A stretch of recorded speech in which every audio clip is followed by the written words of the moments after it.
Hello and welcome to the Daily Millwall for Friday, the 30th of April 2021. Today's Millwall news, we have this story about Ryan Woods, a little bit of an interview, a little bit of an update. This is from londonnewsonline.co.uk and it's a bit of a long one, so get ready. It says Stoke City midfielder Ryan Woods gives answer on whether a third loan spell at Millwall looks a possibility. Ryan Woods has had 2 loan spells at Millwall but doesn't expect that to be an option again in the summer. The 27-year-old central midfielder has clocked up 62 appearances for the Lions and been a key component of Gary Rowett's side since initially arriving in January 2020. Woods has only been out of the matchday squad 3 times this season, twice because he was ineligible to face parent club Stoke, and he missed the Nottingham Forest match in December after contracting COVID. But his long-term future is uncertain. Woods still has 14 months to run on his City contract. Does not appear to be part of Michael O'Neill's plans. I've been a footballer long enough to know that when football changes every day, he told the South London Press, but I think it's a loan to Millwall would be very difficult because I will be in the last year of my contract. If I'm not going to play for Stoke next season, then a permanent move is better for everyone. Since my Brentford days, I haven't really had a home that feels permanent. I had a year and a half at Stoke, but after the gaffer left, it was ups and downs. It was quite difficult for me to settle there. I'm really looking forward to finding a permanent home, getting comfortable and hopefully getting back to the Ryan Woods that I want to be, and know I can be. The move to Millwall has been everything that I hoped it would be. I saw a funny stat the other day that I have played more minutes than any other Stoke player this season. I just really enjoy playing football again on a regular basis. It's all I've ever wanted to do, to play 2 or 3 times a week. I'm happy that I managed to achieve that. So which of the 2 seasons has Woods enjoyed more in SE16? The answer comes quickly. I'll definitely say the first loan spell, purely just based on the quality of football. If it was a lot better due to fans being there for some of it, but them not being there this season has probably played a huge part. Woods only played 5 home matches at the Den before the COVID halted the championship season. All but one of their matches since has been behind closed doors. I haven't really experienced the atmosphere I got told about, he said. Our home form this season hasn't been anywhere near as good as we wanted it to be. If it was as good as normal, then we'll probably be in and around the playoffs, because our away results have been pretty good. The lack of fans has definitely had a detriment effect on me and the rest of the team. If I'm being honest, I was probably hitting my top form in the first loan, and I was at the level I'd like to be at consistency. It's been more difficult this season. The playing surfaces haven't been good. The quality of football hasn't been great. If you even look at Swansea and Brentford, they have got long throw specialists, which I don't think you'd have seen last season or the seasons before that. The football has changed a little bit and the pitches have had a massive impact on that. The Den hasn't been very good, but hopefully there will be a new pitch in there next season. The groundsmen haven't had the time to do the work they wanted to do on the surfaces, because a bit like for the players, there has been no break. Woods is yet to discuss his situation with Rowett, who is a confirmed admirer. It was the Millwall chief who took him to Stoke for big money from the Bees and also felt he could add composure to the South London side's play. I would imagine we'll probably speak in the last week, but he hasn't really got anything to do with me, said Woods.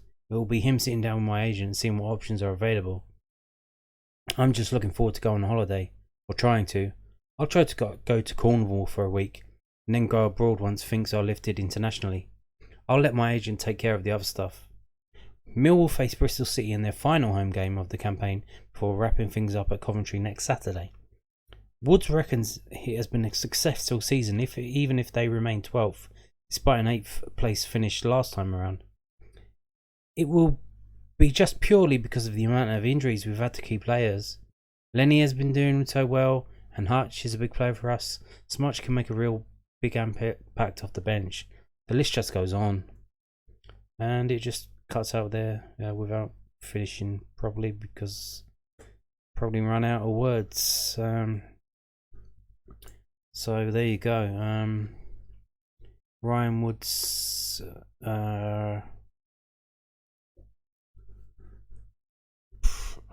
Stoke, I don't know. So Stoke wouldn't want to loan him back to us because effectively he's in the last year of his contract. If they loan him back to us, they would have effectively he would have been a Millwall player but under a Stoke City contract. So I imagine there's like a loan fees and we're paying his wages and that kind of thing. But still, he's effectively been a Millwall player for 2 seasons now. Probably 3 if he come back next season. So, in what way has he been a Stoke player? He hasn't really. Just in name only, and in registration they have his registration. And that's set to end this season because he's in the last year of his contract. They won't offer him a new one, so they'll want to get some money back for him. So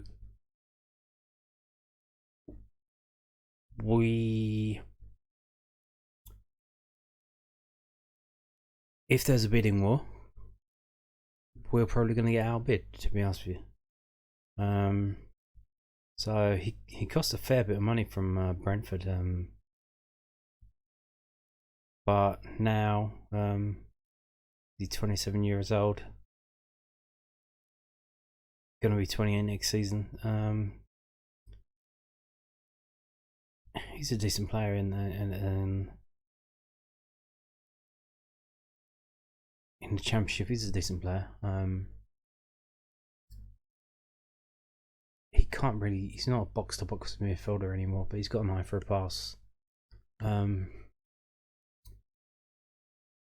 Yeah, so he can't really play in a 2-man central midfield. He needs to play in a 3-man central midfield.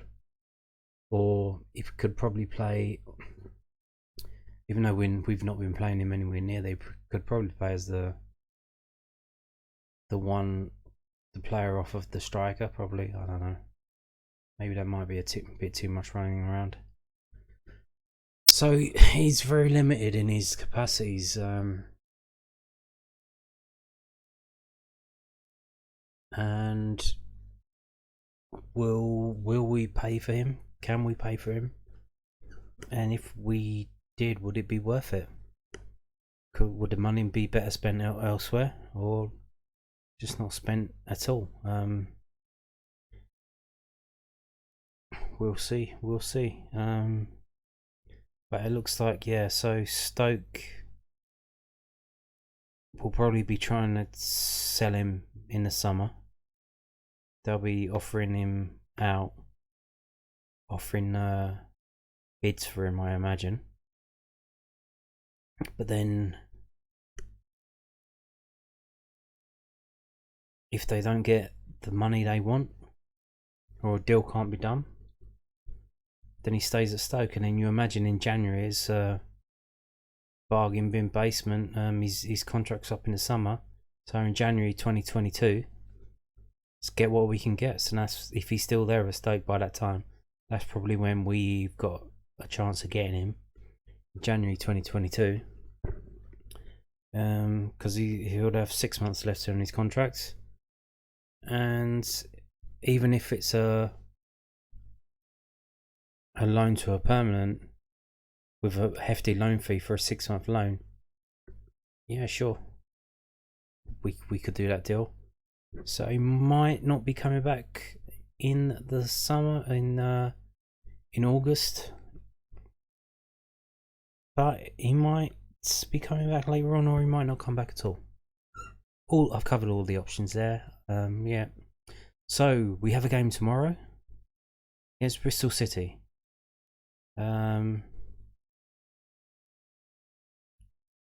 This is whoscored.com, and they give a little preview. So I'm going to go to the head-to-head first. So pre-even. So it's a game at Millwall. So you can see here, we haven't actually done too well against Bristol City when we played them at home. We've won 2. Of the last 6, we've won 2, drawn 1, and lost 3. We lost on the 30th of April 2019, so similar date range as tomorrow, one day over. Lost in 2011, and we lost in the FA Cup in January of this year. So there you go.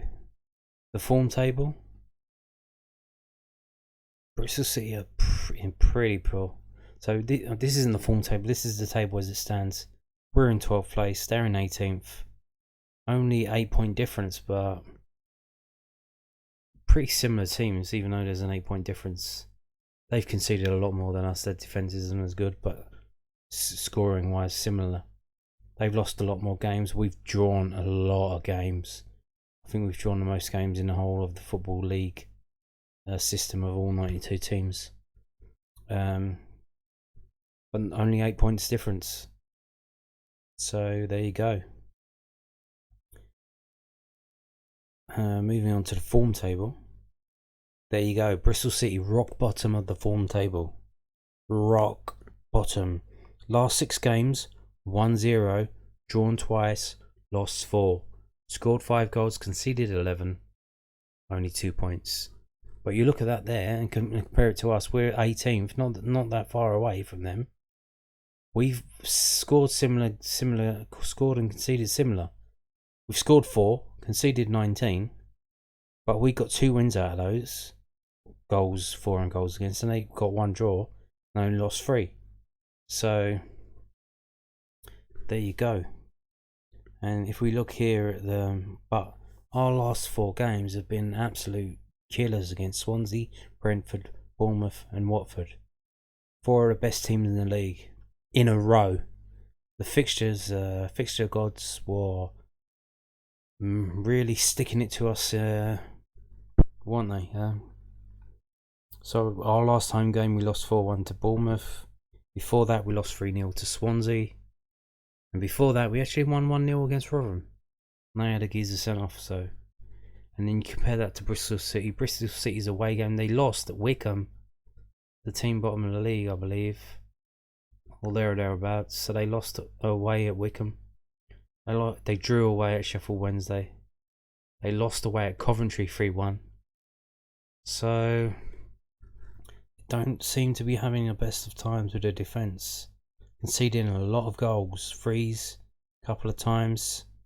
2s a couple of times they conceded. Not too good for them. Not too good. And look down here. You can see team characteristic strengths. Millwall strengths, all of these. Bristol City strengths, none. Wow, okay. Match forecast. There will be a low number of cards shown. Very likely. Millwall will create many scoring chances. Millwall will score a long shot. Millwall will make a comeback if they go behind. Millwall will steal the ball often from the opposition. Okay. So, with all that being said, here's the injury. Oh wow! Look at the injury list for Bristol City. Oh, that's always the way though, isn't it? When the team's not playing well, anyone who's injured, they're like, oh, I think I need a couple of more weeks. I don't want to go into this cesspit of a team. I don't want to get thrown into this situation. We've still got Sean Hutchinson, Ryan Laird and Murray Wallace out. So team news, Gary Rowett could shift Marlon Romeo back out wide this weekend, with Alex Pearce returning to the back 3. Oh my god, please no. Jed Wallace could be deployed in the central midfield role, with Mason Bennett and Kenneth Zohore leading the line. Nigel Pearson could make a change to the back 4 that faced Luton last weekend, with Jack Hunt replacing Steve Sessegnon on the right. Casey Palmer and Antoine Semenyo will both return to the starting 11 out wide, with Naki Wells leading the line. Prediction. Millwall 2, Bristol City 0. Okay. Millwall fell behind inside 11 minutes against now promoted Watford last weekend, but they were condemned to a narrow defeat on their travels. The Lions have claimed just 1 point from their last 4 league games, but will fancy their chances this time out. Bristol City's season was summed up in their 90 minutes last weekend, racing into a 2-0 lead against Luton before conceding 3 times in the final 30 minutes as they fell apart. Nigel Pearson's side have now failed to win in any of the last 8 league games. Wow, so we've seen their bottom of the form table for the last 6 games, but they haven't won in the last 8. So here we go again. I feel like that was pretty similar to the Swansea situation though, wasn't it? They hadn't scored in like 4 games and then they played us and smashed 3. But Swansea are a good team. They're at the top of the league. They were just having a bit of wobble. Bristol City are a bad team, man, on a wobble. So, and they're probably going to be favourites for relegation next year if they don't sort themselves out. So, what do we think? Well, before I tell you what I think, let's move on to David Prutton of SkySports.com. What did he say? So let's have a scroll down. See how far we are. That's not us. That's not us. That's not us. Nope.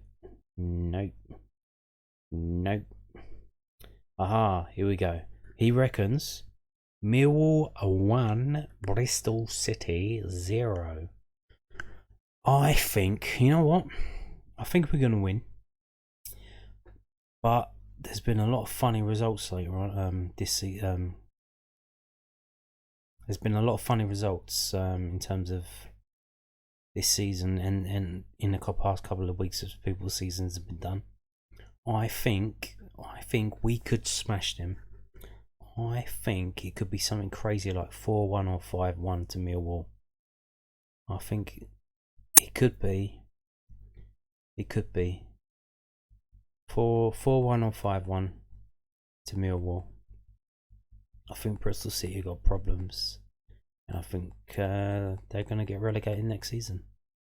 And yeah, I think 4-1 to Millwall. That's it. Thank you for watching. We'll see how it goes tomorrow. Goodbye.